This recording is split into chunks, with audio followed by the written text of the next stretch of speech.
কি ঠান্ডা হসপিটালে ছিলাম, মা যখন হসপিটালে। তো আমার ভীষণ খিদে পাচ্ছিলো, আর রাত প্রায় 3টে বেজেছিলো।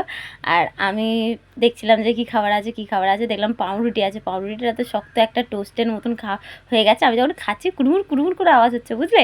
তো আমি সেটা খেলাম। তারপর একটা ডিমও ছিল, সেই ডিমটাও আমি খাবো কি খাবো না ভাবছিলাম। প্রচণ্ড বাচ্চাদের কান্নার আওয়াজ আসছিলো, আর সারা রাতে ঘুমও আসছিল না। 3টের সময় আমি বসে বসে ঠান্ডায় কাঁপছিলাম, মায়ের মাথায় হাত বুলিয়ে দিচ্ছিলাম, আর নিজে ঘুমানোর চেষ্টা করছিলাম, কিছুতেই ঘুমাতে পারছিলাম না। আর খাচ্ছিলাম ডিম কুচকুচ করে, আর বাচ্চার কান্নার আওয়াজ শুনছিলাম।